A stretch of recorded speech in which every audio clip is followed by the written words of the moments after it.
Can you see me? I can't really. Oh, there you go. At the age of 25, I was diagnosed with multiple sclerosis. And the reason that I looked with this eye is because this is how I found out that I had multiple sclerosis. I went to my eye doctor and I was telling my eye doctor that my vision was blurry and it looked like what I thought was I thought I had grease in my eye. I thought I had popped grease in my eye. I didn't think nothing was wrong. I thought I had, but the more it progressed over the weeks, it got worse. And I went to my eye doctor. He looked behind my eye. He said, "It's not your vision." He said, "It's not your front lens. So I have to send you to a specialist." I went to a specialist, and from that specialist, I went to another specialist, coming to find out I had optic neuritis. Optic neuritis is it's an inflammatory disease that affects your optic nerve in your eyes, and it gives you temporary vision loss. At that point in time, at the age of 25, I didn't know. I just thought that I was going to lose my vision, and I wasn't going to be able to see anymore. And I was just like, oh, you know, 25 years old, and you lose. I didn't know what to feel or how to feel. And then once I went to the specialist that my eye doctor referred me to, I had to be put on emergency IV steroids for 2.5 weeks. During those 2.5 weeks, I reflected a lot on life. I knew that I was going to be diagnosed with either multiple sclerosis, which was optic neuritis is a sign of multiple sclerosis, or NMO, which is the cousin of MS. NMO, I really don't know too much about. I just know that it's the cousin of MS and it's harder to treat. And I knew that I had one of the lesser evil, and I was just hoping and praying to God that I was able to get something of the lesser evil and not the evil one. Um, During the time I spent in the hospital, was put on emergency IV steroids. I could not go to work. I could not see. I walked around like this the entire time in the hospital because this eye was being treated. After I went to the hospital, they ran several tests on me. I had learned I had anxiety, very bad, and I was depressed. I was very depressed, extremely depressed. And the reason I want to talk about multiple sclerosis and depression is because they kind of go hand in hand when it comes to the disease. Um, Depression is not a disease that you can see, it's an emotion that you have, but MS is something that's physical, which is you can see. I cannot really, my vision is 20/40, but it went up to 2200. I was legally blind at the age of 25 in my right eye.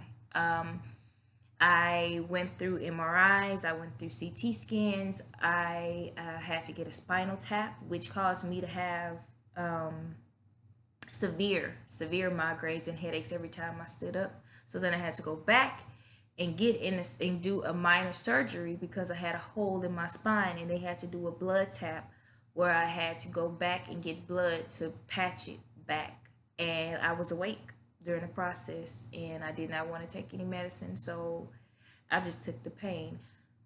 Um, After that, I went to the doctor. They told me that I had MS, and I cried, but it I didn't cry because it was I was sad. I cried because I knew I had one of the lesser evil, but I didn't know um where life was going to take me, and I just felt like I needed to be okay with whatever results came back. I just know that I had to be okay with it within myself, to know that I was able to deal with it because I had no idea what was going to come with it. um I get fatigued. I have numbness and tingling in my arms sometimes. At times I break out in hives. Um, I have a pain in my foot that is a scar. I have a scar in my eye from MS. I have a scar in my foot. Multiple sclerosis, that's with multiple scars. It's going to leave a scar somewhere dealing with your nervous system. Um, when it came down to, you know, how I felt and what I felt, I became depressed. And I'm a bubbly person. I'm a happy person. I love to be happy. I love to be, smiling and laughing. But during that time frame, within those 2 years, I was depressed. And then from that depression, I became pregnant. And then during that time frame, I had a miscarriage. So it sent me into a deeper depression. I didn't feel worthy. I didn't feel loved. I didn't feel wanted. I didn't want to eat. I didn't want to go to work. I didn't want to job. I just wanted to stay in my room, and I didn't want to leave. I didn't want to drive. I didn't want to go out the house. I didn't want to do anything because I felt like, why me?